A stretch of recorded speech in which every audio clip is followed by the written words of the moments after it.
지구를 반으로 잘라볼게요. 모든 층을 볼 수 있습니다. 여기 내핵이 있네요. 여긴 5분의 내부보다 약 40배 더 뜨거워요. 저기 멘틀이 있네요. 뜨거운 용암의 바다죠. 여기 지구 지각이 나오네요. 우리 문명이 살고 있는 단단한 표면이죠. 하지만 위를 올려다보면 대기층과 오존층 외에도 많은 층이 있어요. 과학자들은 최근에 이곳에서 우리의 행성을 방사능으로부터 보호해주는 이상한 방울을 발견했습니다. 그리고 아니요, 지구의 자기장은 아니에요. 이 방울은 전파로 만들어져 있어요. 우리의 행성은 전파 스펙트럼에서 크리스마스 트리처럼 빛납니다. 하지만 우린 잠수함과 연락을 취하게 해주는 저주파 파동에 관심이 있어요. 자, 전파는 광파 또는 규칙적인 바다의 파도와도 같아요. 이걸 좀 보세요. 두 꼭대기 사이의 거리가 파장이에요. 그리고 어느 기간 동안 이런 파장이 있는 게 주파수입니다. 예를 들어 1초 간격으로 10개의 파장이 일어나요. 그럼 여러분은 이 파장의 주파수를 추측할 수 있나요? 네, 10Hz예요. 휴대폰은 300MHz에서 3000MHz의 주파수를 사용해요. 그러니까 그 수에 0을 6개 더 붙여보세요. 하지만 그 주파수의 파장은 벽을 잘 통과하지 못합니다. 여러분이 터널을 지나 운전할 때 폰의 연결이 끊어지는 걸 생각해보세요. 그건 그 안에 금속이 있기 때문이에요. 전파를 많이 약화시키는 전도성 물질이죠. 소금물도 일종의 전도체입니다. 그래서 잠수함이 충분히 깊이 있으면 두꺼운 물층이 신호를 약화시키고 통신이 끊기죠.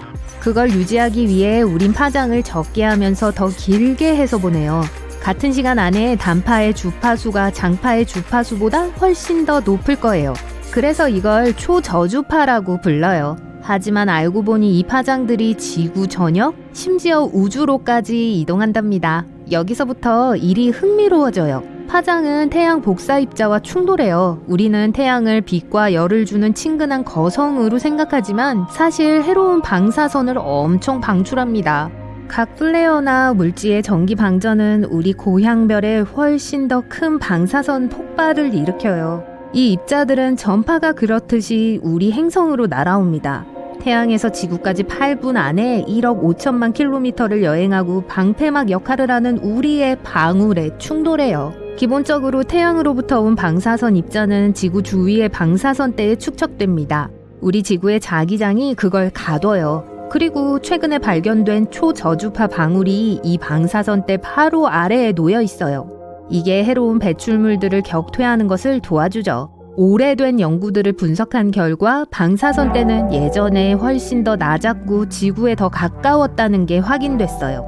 하지만 우리 문명이 전파를 활발하게 사용하기 시작했을 때 우리의 파장이 그 대를 더 높이 올렸어요. 아무도 단순한 전파에서 그런 영향이 있을 거라고 예상하지 못했죠. 하지만 이게 미래의 우주 비행사를 보호할 수 있는 방법이 될 거예요. 여러분이 지구에 있을 때 자기장은 방사선으로부터 여러분을 보호해줍니다. 여러분은 충전된 태양풍 입자들이 지구의 극지방에 있는 공기 입자들을 빛나게 할 때 그걸 실제로 볼 수 있어요. 이건 오로라예요. 다음번에 이 아름다움을 감탄할 때 실제로는 극도로 해로운 광선으로부터 지구가 여러분을 구해주고 있다는 걸 알아두세요. 하지만 여러분이 지구 자기장 바깥 우주 어딘가에 있다면 나쁜 소식이 있어요. 거기서는 아무것도 여러분을 보호해주지 않아요.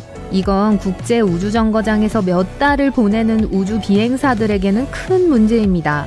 아마도 과학자들은 우주정거장과 우주선 주변에 초저주파 보호용 버블을 만드는 법을 배울 수도 있어요.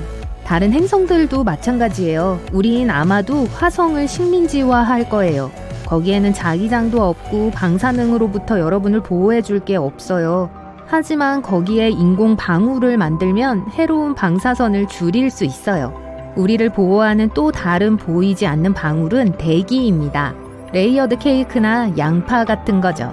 대기의 각 층은 고유한 특성을 갖고 있어요. 우리가 사는 가장 낮은 층은 대륙권이에요. 이 층은 지구상의 모든 공기 중량의 80%를 포함하고 있습니다. 또한 수증기가 있는 주요 장소이기도 하죠. 그리고 이곳은 날씨라고 불리는 기계가 작동하는 곳이에요. 태양이 지구로 에너지 광선을 보냅니다. 우리 행성의 표면은 그것들을 반사하고 대륙권의 공기를 데워요. 이게 차가운 공기와 자리를 바꾸고 움직이게 하죠. 그래서 모든 바람, 사이클론, 폭풍, 토네이도는 대륙권에서만 일어납니다. 최대 약 12km에서요. 그래서 상업용 비행기는 약 10km 고도에서 비행해요. 바람이나 다른 악천후가 이 지역에는 거의 영향을 미치지 않거든요. 그리고 이곳의 공기는 아래 지구만큼 밀도가 높지 않아요. 해수면 위로 1.6km를 나는 것은 비스킷을 통해 이동하는 것과 같습니다. 어렵죠. 하지만 10km 고도에서 비행하는 건 부드러운 휘핑크림을 통과해 이동하는 느낌이에요. 비행기는 저항을 거의 느끼지 못합니다. 그래서 서로 윈윈이에요. 연료도 아낄 수 있고 승객들을 안전하게 해주죠. 몇 가지 중요한 단점은 날씨가 매우 춥고 숨을 쉴 수 없다는 겁니다. 땅에서 열을 흡수해 서로 전달할 공기 분자가 거의 없기 때문에 추워요. 같은 이유로 여기서는 숨을 못 쉽니다. 그래서 만약을 대비해 비행기에 산소 마스크가 있는 거예요. 여기로 좀 가볼게요. 이것은 성층권입니다. 여기는 공기 분자가 더... 여러분, 자연에 대해 확실히 아는 것들이 있죠? 그렇지 않나요? 우리가 살고 있는 놀라운 세상에 대해 얼마나 많이 알고 있는지 확인해 봅시다. 14점 중 몇 점을 얻을 수 있나요? 알려주세요. 기자의 대피라미드는 메머드가 여전히 지구를 배회할 때 지어졌다. 오해일까요? 사실일까요?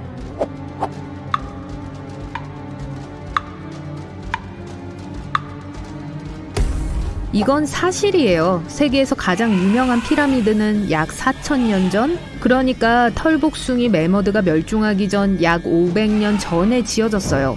메머드의 마지막 서식지로 알려진 곳은 북극해의 춥고 버려진 랭겔 섬이에요. 아마 오늘날만큼 춥지 않았을 수도 있어요. 지구에는 은하수에 있는 별들보다 더 많은 나무가 있다. 오해일까요? 사실일까요?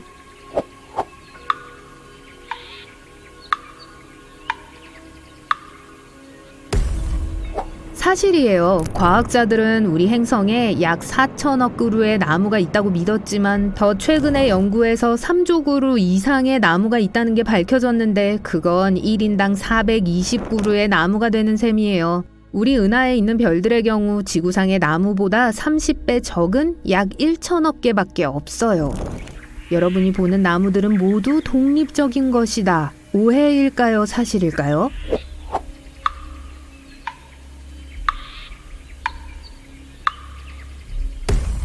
이건 사실 거짓이에요. 지구상의 90%의 나무는 실 같은 균사체로 연결되어 있어요. 이것들은 위험에 처했을 때 경고 신호를 보내고 또 이걸 통해 영양분을 교환해요. 지하 인터넷 같은 거죠. 또 예를 들어 지구상에서 가장 큰 단일 생명체인 판도와 같은 유기체도 있어요. 마치 울창한 사시나무 숲같이 보이죠? 사실 이건 뿌리가 지하에 서로 연결되어 있는 기본적으로 하나의 거대한 나무예요. 우리는 공룡들이 수억 년 전에 마시던 것과 같은 물을 마신다. 오해일까요? 사실일까요?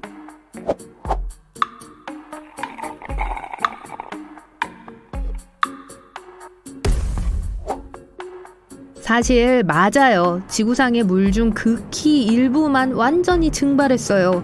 나머지는 지속적으로 새로워지죠. 그래서 메머드, 공룡, 그리고 수십억 년 그 전에 뭐가 있었든 간에 오늘날 우리가 보는 것과 같은 물을 마시고 헤엄쳤어요. 그것들이 물에서 뭘 했는지는 말할 것도 없죠. 안타깝게도 물엔 우리가 그들에 대해 더 알아낼 수 있는 고대 생물에 대한 정보가 남아있지 않아요. 번개는 절대 같은 곳을 두 번 치지 않는다.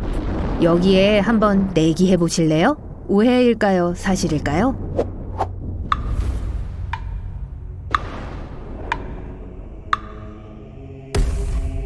아니라고 했다면 잘하셨어요. 번개는 원하는 만큼 같은 곳을 여러 번 칠 수 있어요. 무작위로 보일 수 있지만 하늘에 방출되는 방전은 뇌우 지역에서 가장 높은 물체를 향해 당겨져요. 또 이 물체가 만들어진 물질도 중요해요. 건물의 필외침이 대부분 구리와 알루미늄 합금으로 만들어진 건 우연이 아니에요. 이 금속들은 가장 전도성이 높은 물질 중 하나여서 번개를 아주 효율적으로 끌어당겨요. 모든 사막은 덥다. 이제 이건 쉽죠? 그쵸? 오해일까요? 사실일까요?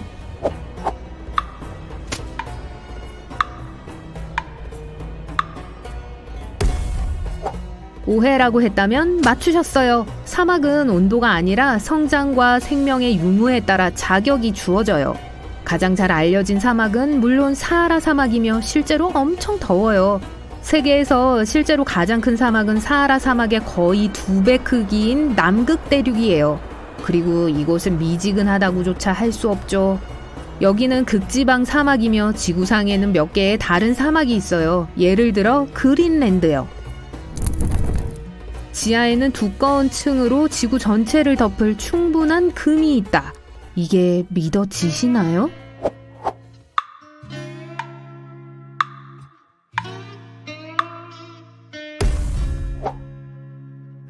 믿으세요. 왜냐면 사실이거든요. 1950년 이래로 인류는 거의 20만 톤의 금을 채굴해왔어요. 만약 이 모든 금속으로 큐브를 만들었다면 높이와 폭이 21.3m가 될 거예요. 과학자들의 최근 데이터에 의하면 지구 중심부에 엄청난 양의 금이 매장되어 있다는 게 확인됐어요. 그 금속은 지구 전체를 덮기에 충분하고 금은 사람들 무릎까지 올라올 수 있어요.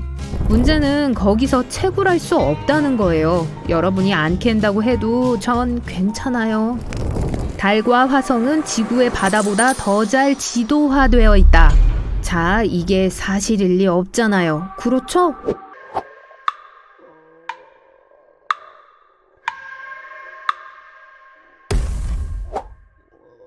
사실 맞아요. 비록 여전히 그 표면에서 놀라운 것들을 발견하고 있지만 우리는 달과 화성에 대한 상세한 지도를 갖고 있어요. 여전히 지구 바다의 80% 이상은 지도도 없고 탐사되지도 않았어요. 우리는 수십억 톤의 물 아래에 있는 압력, 추위, 그리고 부족한 빛으로 인해 바다를 제대로 연구할 수 없어요. 용암은 항상 빨갛다. 또 무슨 다른 색이 있겠어요. 그쵸? 오해일까요? 사실일까요?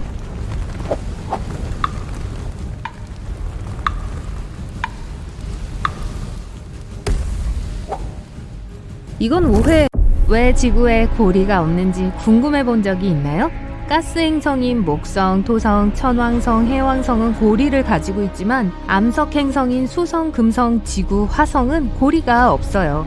두 가지 이론이 고리 시스템이 어떻게 잠재적으로 발전했는지를 설명합니다.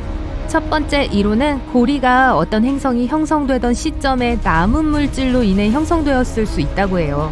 아니면 두 번째 이론처럼 충돌로 파괴되거나 모행성의 중력에 의해 부서진 달의 잔해일 수도 있어요. 과학자들은 여전히 가스 행성들이 왜 고리를 가지고 있는지 모르지만 아마도 그 행성들이 태양계 바깥에서 형성되었기 때문일 수 있다고 생각합니다. 암석 행성들은 우리 태양계의 내부 지역에 형성되었고 이 때문에 주위에 고리를 형성했을 수도 있는 잠재적인 충격과 충돌로부터 더 많이 보호되었다는 거예요. 또는 그 이유가 더 큰 행성은 더 큰 부피를 가지고 있어서 고리 시스템이 안정적으로 유지될 수 있기 때문이라고도 합니다. 어떤 과학자들은 지구에 오래전에 고리 시스템이 있었다고 생각해요. 초기 단계에서 화성 크기의 물체가 지구를 강타했고 이것은 아마도 밀집된 잔해에 고리를 만들었을 거예요. 하지만 고리 체계는 곧 합쳐졌어요. 그게 바로 달이 형성된 방식이에요. 10여 년 전 2011년 천문학자들은 지구로부터 약 120억 광년 떨어진 곳에서 거대한 수증기 구름을 발견했어요. 이 구름은 우리가 알고 있는 가장 오래된 물 공급원이에요. 우주가 겨우 16억 살이었던 과거에 생겨났어요. 지금 우주의 나이는 183억 살이에요. 이 특이한 구름은 또한 우리가 알고 있는 가장 큰 물의 원천입니다. 지구 바다에 포함된 물량의 140조 배나 되는 양을 가지고 있어요. 엄청난 양이죠. 멋진 사실은 이 증기구름이 블랙홀을 먹이고 있다는 거예요. 거기에는 블랙홀이 지금보다 6배 더 커지도록 도와줄 일산화탄소와 같은 충분한 가스를 포함하고 있을 수도 있어요. 우리 모두는 지구가 하나의 달을 가지고 있다는 사실을 알아요. 그러나 3753 크루이냐, 200이 AA29처럼 우리 행성과 공정 궤도에 묶여있는 소행성 2개가 더 있어요. 첫 번째는 지구 주위를 실제로 도는 것이 아니라 지구와 일종의 동기화된 궤도를 가지고 있어요.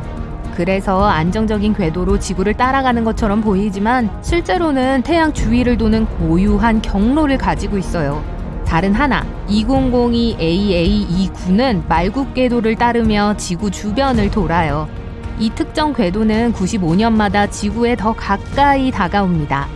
여러분은 해왕성이 극도로 춥고 어두운 곳이라고 예상할 거예요. 해왕성은 태양으로부터 45억 킬로미터 떨어진 곳에 있는 얼음 거성이니까요. 태양빛이 그리 많지 않기 때문에 해왕성의 정오는 지구의 황혼과 비슷해요. 하지만 이 얼음 거성은 태양으로부터 얻는 것보다 2.6배 더 많은 열을 만들어내고 있는 것으로 보입니다. 아마도 해왕성 핵 근처에 모든 압력과 관련이 있을 거예요. 압력은 수소를 모으고 방출하여 해왕성의 중심을 5150도라는 엄청난 온도로 유지해요. 하지만 그곳의 대기는 여전히 꽤 쌀쌀해요.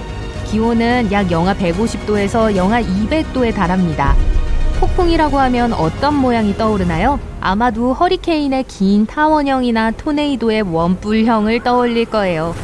하지만 그건 지구에서 볼 수 있는 폭풍이에요. 토성의 북극에서 지난 40년 동안 맹위를 떨치고 있는 폭풍이 있어요. 그 폭풍은 육각형 모양을 하고 있습니다. 이런 이상한 모양은 아마도 토성의 난기류와 관련이 있을 거고, 심지어 수킬로미터 아래 극도로 높은 압력 지역까지 뻗어 있는 부분적 제트기류와도 관련이 있을 거예요. 왜 행성이 별처럼 반짝이지 않는지 궁금해 본 적 있나요? 문제는 만약 여러분이 우주에 있다면 별이 반짝이는 걸 전혀 볼 수 없을 거예요. 별이 반짝이는 것처럼 보이는 이유는 지구의 대기 때문이에요. 별에서 나오는 핀 크기의 빛이 대기에 부딪혀요. 그러면 대기는 그 빛을 굴절시켜서 지그재그로 튀어나오는 빛을 내보내요. 그러면 우리는 별이 반짝인다고 인식하게 되죠. 행성은 핀보다 훨씬 크게 보여요. 네, 행성의 빛도 대기권에 부딪힌 후 지그재그로 움직여요. 하지만 그 움직임은 서로 상쇄되기 때문에 우리는 반짝이는 것으로 보지 않고 꾸준한 빛만 볼 수 있어요. 일부 지역에서는 기온에 큰 변화가 예상돼요. 예를 들어 몬테나에서는 하루 동안 온도가 영하 48도에서 7도까지 올라가요. 심한 것 같지만 하루에 540도 이상 변하는 경향이 있는 수성에 비하면 여전히 아무것도 아니죠. 수성에서는 밤에 영하 170도에서 시작해서 낮 동안에는 430도까지 올라갑니다. 수성을 하루 방문하려면 챙겨야 할 옷이 많을 거예요. 왜 지구의 대기는 우주의 진공 속으로 사라지지 않는 걸까요? 비록 우리가 볼 수는 없지만 대기를 구성하는 가스와 증기 분자는 모두 질량을 가지고 있어요. 그래서 이 모든 분자들은 우리처럼 지구의 중력을 느껴요. 사실 분자들이 충분한 에너지를 가지고 있다면 탈출할 수도 있어요. 예를 들어 만약 지구가 태양에 더 가까웠다면 대기는 더 뜨거워지고 지구가 태양으로부터 약 1억 5천 킬로미터 이상 떨어져 있는 7월은 지구가 태양에 500만 킬로미터 더 가까이 있는 1월에 비해 전반적으로 약 17도 더 따뜻합니다. 왜냐하면 지구 북반구에는 남반구보다 육지가 더 많고 땅은 물보다 더 뜨거워지는 경향이 있기 때문이에요. 7월 북반구의 여름 동안 1월보다 더 많은 땅이 가열돼요. 그래서 비록 열원으로부터 더 멀리 떨어져 있지만 여름철에 지구는 오히려 더 따뜻해집니다. 달이 지평선에 가까울수록 더 커 보입니다. 이 현상은 달 착시라고 해요. 이 현상을 설명하는 이론 중 하나는 대기가 달을 더 크게 보이게 하는 돋보기 역할을 한다고 주장합니다. 하지만 만약 이 현상이 대기 때문이라면 달은 더 커 보이지 않고 더 작아 보일 거예요. 대부분의 전문가들은 달 착시가 사람들의 착각에 의한 것이라고 믿습니다. 달의 크기가 2배 이상 커졌다고 믿게 만들 수 있어요. 달이 하늘 높이 있을 때 우리는 달이 얼마나 멀리 떨어져 있는지에 대한 어떤 시각적 단서도 없어요. 하지만 지평선 근처에 있을 때 달 주변에 있는 물체들을 자세히 볼 수 있습니다. 그것은 달을 더 커 보이게 해요. 이것도 그 현상을 설명하는 많은 이론 중 하나에 불과해요. 그런데 이런 착시를 피하려면 허리를 굽혀 다리 사이로 달을 거꾸로 보면 됩니다. 금성에서의 하루는 1년보다 길어요. 금성이 자전하는데 243일이 걸리고 태양 주위를 완전히 도는 데는 225일밖에 걸리지 않아요. 약 500만 년 전 우리 은하 중심에 있는 초대 질량 블랙홀은 스스로 별을 쏘아 올렸고 지금 이 별은 다른 어떤 별보다 10배 더 빠른 속도로 은하수를 통과하고 있어요. 토성의 고리는 행성 크기에 비해 매우 얇습니다. 만약 1m 너비의 토성 모양이 있다면 고리는 면도날보다 10,000배 더 얇을 거예요. 수성은 몇십억 년 되었습니다. 2016년 과학자들은 수성의 표면에서 그 행성이 점점 작아지고 있다는 것을 보여주는 몇 가지 이상현상을 발견했어요. 추가 연구 끝에 과학자들은 수성이 아직 완전히 식지 않았다는 것을 알아냈습니다. 지구와 달은 점점 멀어지고 있어요. 손톱이 자라는 것처럼 천천히요. 이것은 달 중력 때문이에요. 달은 지구의 바다에 조수를 만듭니다. 조수는 달을 당기고 달의 속도를 높여요. 이것은 달을 더 높은 궤도로 이동시켜요. 선사시대의 달은 지금보다 지구에 훨씬 더 가까웠어요.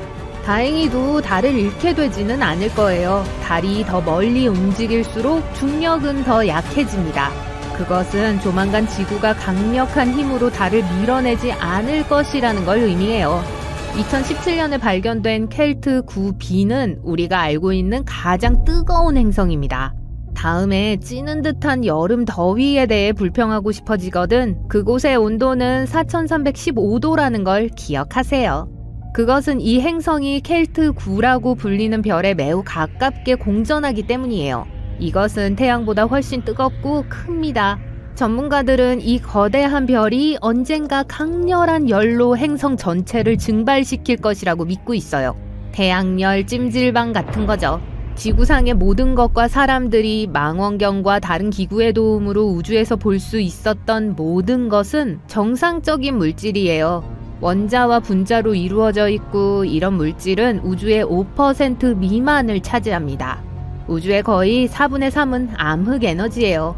천문학자들은 수십 년 전에 우주의 팽창이 느려지지 않았다는 것을 발견하지 못했다면 그 존재조차 몰랐을 거예요. 우주의 팽창은 오히려 가속되고 있어요. 그것은 중력에 대항하는 어떤 수수께끼 같은 힘이 있는 게 틀림없다는 의미죠. 그것을 암흑 에너지라고 부릅니다. 냉간 용접은 동일한 금속의 두 조각이 우주에서 아무런 열 없이 쉽게 서로 결합되는 현상이에요. 약 7억 년 전 어떤 불가사의한 사건이 발생해서 금성을 지금의 모습으로 만들었는지도 모릅니다. 사실 천문학자들은 금성의 표면을 직접 볼 수 없어요. 왜냐하면 금성은 두꺼운 구름층으로 덮여 있기 때문이에요. 하지만 이 뜨거운 행성으로 보내진 탐사선은 금성이 불을 뿜는 화산, 거대한 산, 수많은 분화구, 그리고 거대한 용암 평야로 뒤덮여 있다는 걸 발견했어요. 행성의 온도는 너무 높아서 납을 녹일 수 있어요. 그리고 대기압은 너무 거대해서 그 행성에 발을 디딜 정도로 무모한 모든 생물들을 순식간에 짓밟아 버릴 거예요. 그것뿐만 아니라 금성의 대기는 썩은 달걀보다 더 나쁜 냄새가 나는 해로운 황산구름으로 가득 차 있습니다. 악명 높은 황산과 함께 금성